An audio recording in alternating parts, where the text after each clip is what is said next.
Hello friends, welcome to Fajr accounts academy. మధ్యలో classes కొంచెం gap వచ్చాయి, కొంచెం బిజీ వర్క్ వల్ల. ఓకే, ఈరోజు మనము ఇంటర్మీడియట్లో ఉన్నటువంటి ఈ షేర్స్ గురించి, షేర్స్ సంబంధించినటువంటి అకౌంట్స్, కంపెనీ అకౌంట్స్ గురించి మనం ఈరోజు తెలుసుకోబోతున్నాము. ఇక్కడ ఒక చిన్న ప్రాబ్లం తీసుకున్నాము. సో ప్రాబ్లం ఒకసారి చూద్దాము. Maruti limited issued 20,000 shares for 10 rupees each for subscription. ఇక్కడ మారుతి లిమిటెడ్ అనేటువంటిది ఒక కంపెనీ. ఆ కంపెనీ ఏం చేసిందంటే 20,000 షేర్స్ ని ఇష్యూ చేసింది. 20,000 షేర్స్ ని ఇష్యూ చేసింది. ఎంతకు? 10 rupees each, at the rate of 10 rupees each. ఒక్కొక్క షేర్ వాల్యూ ఎంత అంటే 10 రూపీస్. 10 రూపీస్ ఇక్కడ ఇష్యూ చేయడం జరిగింది. ఆ తర్వాత ఏమంటున్నారు? Payable at 3 rupees each per share on application. Application టైంలో ఎంత పే చేయమంటున్నారు? అప్లికేషన్ టైంలో ఎంత పే చేయమన్నారు అంటే 3 రూపీస్ ఈచ్, 3 రూపాయలు చొప్పున పే చేయాల్సి వస్తుంది. ఆ తర్వాత 4 rupees on allotment. 4 rupees allotment ఎంత ఇవ్వాలి? 4 రూపీస్ ఇవ్వమన్నారు. And balance on first and final call. Balance ఎంత? 4, 3, 7 పోతే ఇంకా మిగిలిన 3 రూపీస్. మిగిలిన 3 రూపీస్ ఏమన్నారు? First and final call. All amounts were duly received. ఇక్కడ మారుతి లిమిటెడ్ అనేటువంటి ఒక కంపెనీ ఏం చేసిందంటే 20,000 షేర్స్, 20,000 షేర్స్ ని ఇష్యూ చేయడం జరిగింది. 20,000 shares at the rate of 10 rupee each. ఒక్కొక్క షేర్ వాల్యూ ఎంత అంటే 10 రూపీస్. సో 20,000 రూపీస్ కి 10 రూపీ ఇస్తో టోటల్ ఎంత అవుతుంది? యాక్చువల్ గా 2 lakh రూపీ అవుతుంది.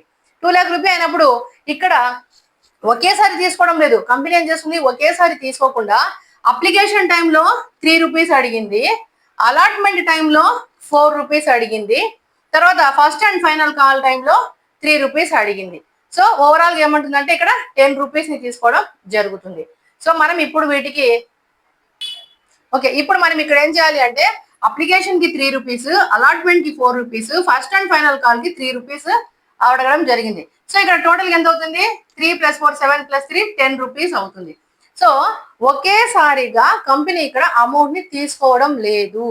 తనకి అవసరమైనప్పుడు గ్యాప్ ఇచ్చి, తనకి ఎప్పుడైతే అమౌంట్ అవసరమవుతుందో అప్పుడు మాత్రమే ఇక్కడ కంపెనీ ఏం చేస్తుందంటే షేర్స్ పైన డబ్బులు ఇవ్వండి, అమౌంట్ పంపించండి, షేర్ వాల్యూ ఇవ్వండి అని షేర్ హోల్డర్స్ దగ్గర తీసుకోవడం జరుగుతుంది. ఈ షేర్స్ ని ఎవరైతే కొంటారో వాళ్ళని మనం షేర్ హోల్డర్స్ అని పిలవడం జరుగుతుంది. సో షేర్ హోల్డర్స్ దగ్గర నుంచి ఇక్కడ 3 times application, allotment, first and final call, ఈ 3 టైమ్స్ లో అమౌంట్ తీసుకోవడం జరుగుతుంది. ఇప్పుడు మనం వీటికి జర్నల్ ఎంట్రీస్ రాయాలి. జర్నల్ ఎంట్రీస్ రాయాలి అంటే ఇక్కడ ఏం లేదు, 3 విషయాలు గుర్తుపెట్టుకోండి. 3 విషయాలు గుర్తుపెట్టుకుంటే జనరల్ ఎంట్రీస్ రాయడం చాలా ఈజీగా ఉంటుంది. ఏంటంటే కంపెనీకి ఏం కావాలి? అమౌంట్ కావాలి. ఇక్కడ క్యాష్ ట్రాన్సాక్షన్స్ ఎక్కువ ఉండవు, ఓన్లీ బ్యాంక్ ట్రాన్సాక్షన్ లోనే జరుగుతుంటాయి. సో కంపెనీకి ఏం కావాలి? అమౌంట్ కావాలి. బ్యాంక్, దాన్ని ఏమంటాం? బ్యాంక్. సో అది ఎక్కడెక్కడ తీసుకుంటుంది అంటే share application, share allotment, first call, final call. వీలైతే మధ్యలో సెకండ్ కాల్ కూడా చేసుకోవచ్చు, సెకండ్ కాల్. సో ఏ రూపంలో ఉన్నా కూడా వీటి ద్వారా అమౌంట్ తీసుకుంటుంది కంపెనీ. అమౌంట్ తీసుకుంది. ఈ తీసుకున్న అమౌంట్ ఏం చేస్తుంది అంటే షేర్ క్యాపిటల్ కి ట్రాన్స్ఫర్ చేసుకుంటుంది. ఈ తీసుకున్న అమౌంట్ ని ఏం చేస్తుంది అంటే షేర్ క్యాపిటల్ కి ట్రాన్స్ఫర్ చేస్తుంది. ఈ అమౌంట్స్ ని, ఈ వీటికి సంబంధించి మనం ఎంట్రీస్ రాయాల్సి వస్తుంది. ఫస్ట్ ఏంటి? తనకు కావాల్సింది ఏంటి? అమౌంట్ కావాలి. త్రూ బ్యాంక్ ట్రాన్సాక్షన్ ఇక్కడ అమౌంట్ వస్తుంది. ఎప్పుడెప్పుడు వస్తుంది?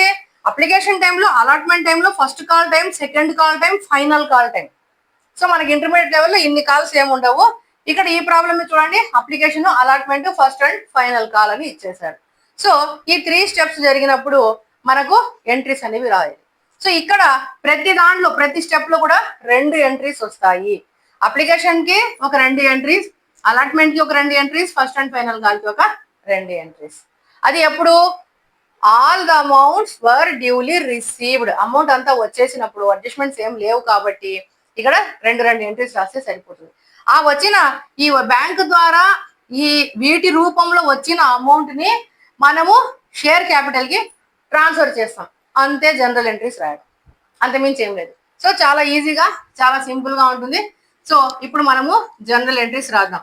ఎవరి బుక్స్ లో రాయాలి?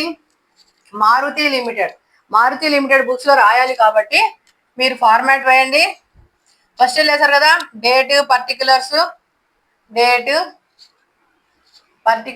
LF debit credit, date particulars LF debit credit. నీట్గా రాయండిమా.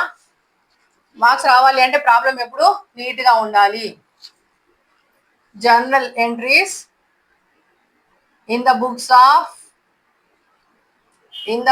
Of Maruti limited, in the books of Maruti limited LTD అంటే లిమిటెడ్. ఓకే, ఇక్కడ date particulars LF debit credit, date particulars LF debit credit. So ఇప్పుడు మనం ఇక్కడ ఎంట్రీస్ రాయాల్సి వస్తుంది. సో ఫస్ట్ ఎంట్రీ ఏమొస్తుంది చూడండి. ఇక్కడ ఏం చేశారు, Maruti limited issued 20,000 shares for 10 rupees each for subscription. 10 రూపాయలు చొప్పున మీరు మాకు అమౌంట్ పే చేయండి అని ఇక్కడ పిలవడం జరిగింది. సో ఆ 10 రూపాయలు చొప్పున మనకు పే చేయమని అడిగినప్పుడు ఇక్కడ 10 రూపాయలు కూడా ఒకేసారి రావడం లేదు. ఫస్ట్ ఎంట్రీ ఏంటి, ఓన్లీ అప్లికేషన్ తో పాటు 3 రూపాయలు వచ్చాయి. అంతకు ముందే కంపెనీ ఇష్యూ చేసి ఉంటుంది, అయ్యా షేర్స్ ఇష్యూ చేస్తున్నాము, మీరు మాకు అమౌంట్ పే చేయండి, ఎవరికి షేర్స్ కావాలన్నారో వాళ్ళు చేయండి అని ముందే ఈ ట్రాన్సాక్షన్ జరిగి ఉంటుంది. ఇప్పుడు ఎవరికైతే అప్లికేషన్ షేర్ కావాలో వాళ్ళు మనకు అప్లై చేసుకుంటారు, అయ్యా మేము తీసుకుంటాము మాకు ఇవ్వండి అని తీసుకుంటారు. సో ఆ ఫస్ట్ స్టెప్ ఏంటి అంటే అప్లికేషన్ అంటే వాళ్ళు మనమేనా చూడండి, ఎక్కడైనా ఒక జాబ్కి వెళ్ళాలి, ఫస్ట్ ఏం చేయాలి, అప్లై చేయాలి. ఇంకోటి ఏదైనా కావాల్సి వచ్చింది, ఫస్ట్ ఏం చేయాలి, అప్లై చేయాలి. సో అలాగనే ఇక్కడ కూడా షేర్స్ కావాలి అనే విధంగా అప్లై అనేది చేస్తున్నారు. సో ఎలా అప్లై చేస్తున్నారు, 3 రూపీస్తో అప్లై చేస్తున్నారు. ఎన్ని షేర్స్, 20,000 షేర్స్ కి 3 రూపీస్తో అప్లై చేస్తూ ఉన్నారు. సో ఇప్పుడు ఆ 20,000 షేర్స్ కి మనకు అమౌంట్ వచ్చింది. ఏమొచ్చింది, బ్యాంక్ లో మనకి క్యాష్ వస్తా ఉంది. సో ఫస్ట్ ఎంట్రీ ఏంటి, బ్యాంక్ అకౌంట్ డెటార్.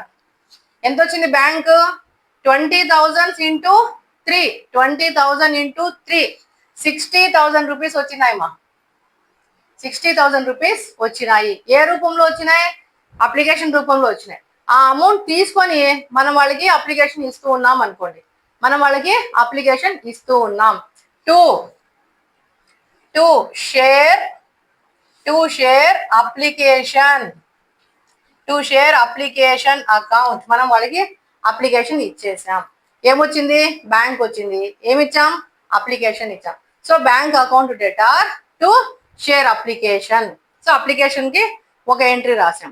ఇంకో ఎంట్రీ ఏంటి, ఇందాక మనం చెప్పాం వాళ్ళకి ఏం కావాలి, బ్యాంక్ కావాలి, కంపెనీకి బ్యాంక్ కావాలి. ఏ రూపంలో, application, allotment, first call, second call, final call, ఈ రూపంలో వస్తుంది. ఈ వచ్చిందని వీళ్ళు ఏం చేస్తారంటే మళ్ళీ క్యాపిటల్ అకౌంట్ కి ట్రాన్స్ఫర్ చేసుకుంటారు. ఈ ప్రాబ్లమ్ లో ఉన్న ఎంట్రీస్ అంతా ఇవే, వాటికి ఎంట్రీస్ రాస్తే సరిపోతుంది. ఇప్పుడు ఇక్కడ వచ్చినటువంటి అమౌంట్ అంటే అప్లికేషన్ లో వచ్చిన అమౌంట్ ఏం చేయాలి, దాన్ని మనం క్యాపిటల్ కి మార్చుకోవాలి. ఓకే, ఇప్పుడు మార్చక ముందు ఇక్కడ నెరేషన్ అనేది చాలా చాలా చాలా ఇంపార్టెంట్. ఎందుకంటే ప్రతిసారి ఇక్కడ షేర్స్ అనేవి ఇష్యూ చేస్తానే ఉంటుంది కాబట్టి కంపెనీ ఎన్ని షేర్స్ ఇష్యూ చేశారు, ఏ రేట్ కి ఇష్యూ చేశారు, ఎప్పుడు ఇష్యూ చేశారు అనేవి చాలా ఇంపార్టెంట్. కాబట్టి నెరేషన్ ఇక్కడ కంపల్సరీగా రాయండి, నీట్ గా రాయండి. సో ఇక్కడ ఏం రాయాలి, narration being amount received on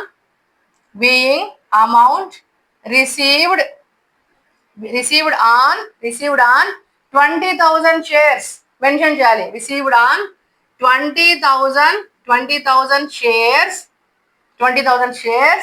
at the rate of ఎంత, 3 rupees each, at the rate of 3 rupees each. అంటే ఏంటి, 20,000 షేర్స్ ని 3 రూపీస్ తో మాత్రము రిసీవ్ చేసుకున్నాము. Being amount received on 20,000 shares, ఈ 20,000 షేర్స్ పైన 3 రూపీస్ చొప్పున రిసీవ్ చేసుకున్నాము. నెక్స్ట్ ఈ వచ్చిన అమౌంట్ ఏం చేయాలి, క్యాపిటల్ అకౌంట్ లోకి మార్చుకోవాలి. వచ్చిన అమౌంట్ ఏం చేయాలి, క్యాపిటల్ లోకి మార్చుకోవాలి. సో ఎక్కడికి పంపించాలి, క్యాపిటల్ అకౌంట్ కి పంపించాలి. ఏ అమౌంట్ ని, ఈ షేర్ అప్లికేషన్ అమౌంట్ ని మార్చుకోవాలి. సో నెక్స్ట్ ఎంట్రీ చూడండి, share application account debtor to ఎక్కడికి మార్చాలి, టు షేర్ క్యాపిటల్ అకౌంట్. ఇక్కడ ఇంకొక గుడ్డి గుర్తు పెట్టుకోండి, క్యాపిటల్ ఎప్పుడు క్రెడిట్ లోనే కదా ఉంటుంది, క్యాపిటల్ ఎప్పుడు క్రెడిట్ లోనే ఉంటుంది, క్యాపిటల్ ఎప్పుడు డెబిట్ లోకి రాదు. సో క్యాపిటల్, షేర్ క్యాపిటల్ అంటే క్యాపిటల్, ఇది క్యాపిటల్ ఎప్పుడు క్రెడిట్ లో ఉంటుంది. సో వచ్చినటువంటి షేర్ అప్లికేషన్ అమౌంట్ ఏం చేసామంటే షేర్ క్యాపిటల్ అకౌంట్ కి మనము ట్రాన్స్ఫర్ చేసాము. ఎంత? ఈ 60,000 రూపీస్. ఎంత అంటే 60,000 రూపీస్. నెక్స్ట్ మళ్ళీ సేమ్ ఎంట్రీ రాయాలి. Being amount transferred, being amount transferred how much? ఎంత? 3 రూపీస్, ఇదే అమౌంట్ కదా. Being amount transferred 20,000 transferred of, being amount transferred of 20,000 shares at the rate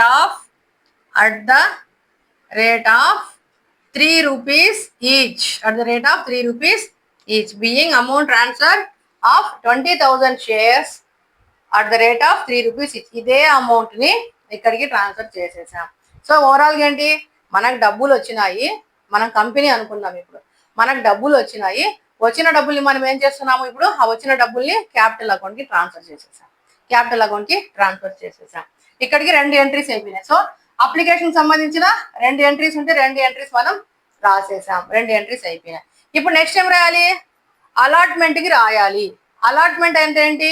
first మనకి అప్లికేషన్ తో పాటు డబ్బులు వచ్చేస్తాయి ఫస్ట్ టైంలో మాత్రం. బట్ అలాట్మెంట్ టైంలో అలా ఉండదు. అలాట్మెంట్ టైంలో మనం కంపెనీ పిలవాలి, కంపెనీ అయ్యా అలాట్మెంట్ కింద మాకు డబ్బులు ఇవ్వండి అని కంపెనీ ఇక్కడ పిలుస్తుంది. సో అలాట్మెంట్ డబ్బుల్ని కూడా ఇక్కడ పిలుస్తుంది. సో ఇచ్చేటువంటి పర్సన్, షేర్ హోల్డర్ ఏంటి, ఇక్కడేమో క్యాష్ పంపించేశాడు అప్లికేషన్ టైంలో, ఇంకా వీటన్నిటికీ బాకీ ఉన్నాడని అర్థం. ఎందుకు? ఫస్ట్ టైంలో 3 రూపీస్ పంపించేశాడు, అండ్ ఇంకా రిమైనింగ్ ఎంత బాకీ ఉన్నాడు? 7 రూపీస్ బాకీ ఉన్నాడని మనం అనుకోవాలి. సో ఇప్పుడు నెక్స్ట్ స్టెప్ ఏంటి? అలాట్మెంట్ టైంలో అతను మనకి ఇంకా డబ్బులు ఇవ్వాలా? ఎంత ఇవ్వాలా? 4 రూపీస్ తో మనకు ఇవ్వలేదు. సో ఆ 4 రూపీస్ ఇవ్వని దానికి మనం ఇప్పుడు ఎంట్రీ రాసుకోవాలి. షేర్ అలాట్మెంట్ రావాలి, బీయింగ్ రావాల్సి ఉంది. షేర్ అలాట్, థర్డ్ ఎంట్రీ మా దీనికి అలాట్మెంట్ కి. Share allotment account debtor, share allotment account debtor to share allotment account debtor దేని కిందకి రావాలి? క్యాపిటల్ కింద ఇంకా రాలేదు. To share capital account. Amount ఎంత? 20,000 ఇంటూ 4. ఈ 20,000 ఇంటూ 4. సో 20 ఇంటూ 4 ఎంత? 80,000. నెరేషన్ ఏమొస్తుంది? Being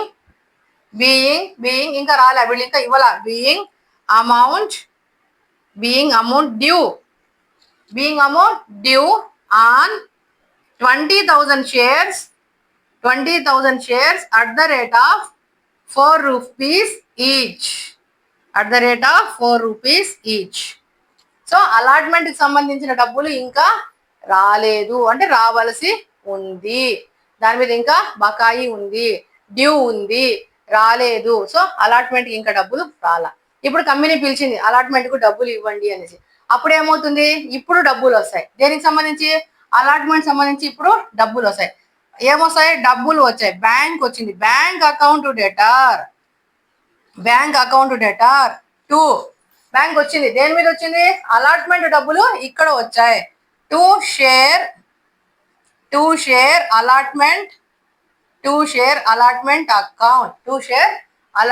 account. ఇప్పుడు డబ్బులు వచ్చాయి. సో బీయింగ్, నెరేషన్ చాలా important. Being amount received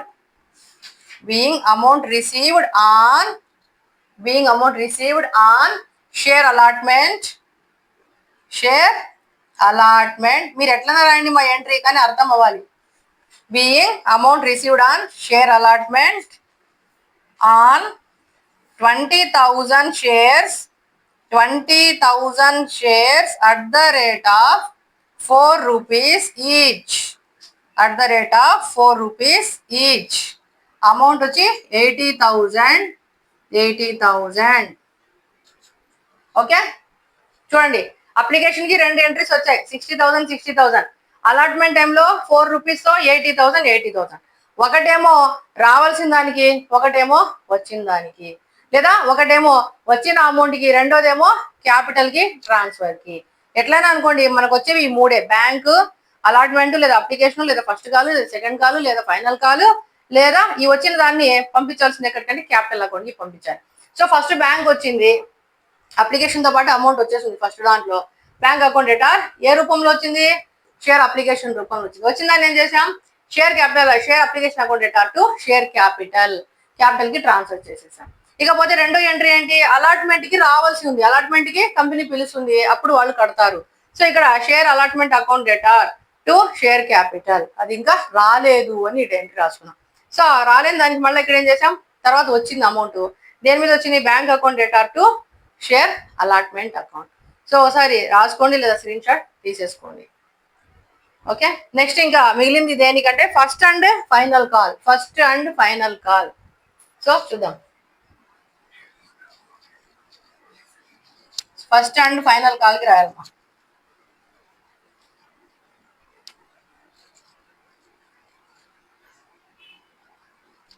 so first and final call కి సేమ్ వీళ్ళు పిలుస్తారు, వాళ్ళు అమౌంట్ పే చేయాల్సి ఉంటుంది.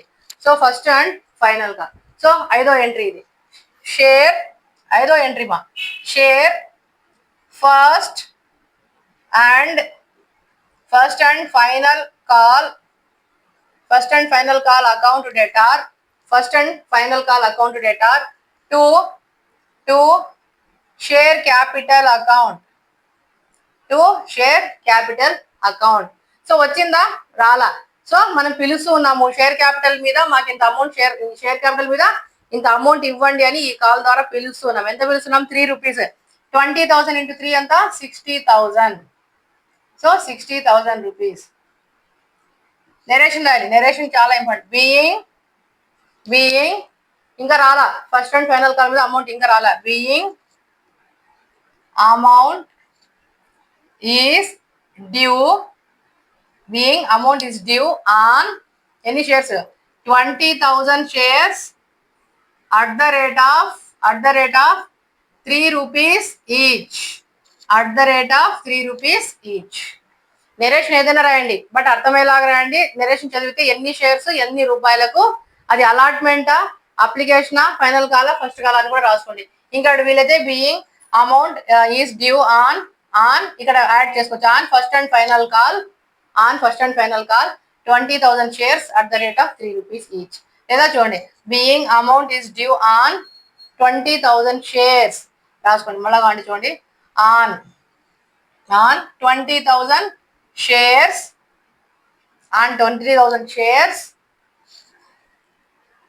at ఎంత? 3 rupee each. at 3 rupee each. Okay, so దీన్ని మనం ఒక ఎంట్రీ రాసేసాం. దేనికి? ఫస్ట్ అండ్ ఫైనల్ కాల్ మీద ఒక ఎంట్రీ అయిపోయింది. ఇప్పుడు next first and final call కి అందరూ డబ్బులు కట్టేశారు, ఇక్కడ ఇచ్చారు కదా, all amounts are duly received. So amount వచ్చింది. సో ఏమని రాస్తాం? ఇక్కడ అమౌంట్ వస్తా ఉంది. So bank account data to దేని మీద వచ్చింది? To shares first and final call account. Narration being amount received on shares. First and final call on 20,000 shares at the rate of 3 rupee each. ఇది full form గా రాస్తే 2 లైన్లకు వస్తుంది. Neat గా full గా రాస్తే 2 లైన్స్ వస్తుంది నెరేషన్ కూడా ఇక్కడ మనకు చాలా ఇంపార్టెంట్. సో ఇది మనకు share application allotment first and final call. Only మనకు చిన్న ప్రాబ్లం, ఒక 6 ఎంట్రీస్ మాత్రం వచ్చాయి. కొన్నిసార్లు కొంతమంది అమౌంట్ కూడా పే చేయరు, అరియర్స్ పడతాయి. సో దానికి కూడా ఎంట్రీస్ రాయాల్సి వస్తుంది. సో ఇది ఒక చిన్న ప్రాబ్లం. ఓన్లీ మనకి ఇక్కడ ఏమి ఇచ్చారంటే ఫస్ట్ అప్లికేషన్ ఇచ్చారు, అలాట్మెంట్ ఇచ్చారు, ఫస్ట్ కాల్ ఇచ్చారు, second call first call and final call ఇచ్చేసారు. సో ఇది మనకు కంపెనీ అకౌంట్స్ లో మనం చేసినటువంటి ఒక చిన్న problem. Thank you for watching. Please ఏదైనా డౌట్స్ ఉన్నా కూడా మీరు షేర్ చేయండి. Thank you once again Fajr accounts academy. Thank you.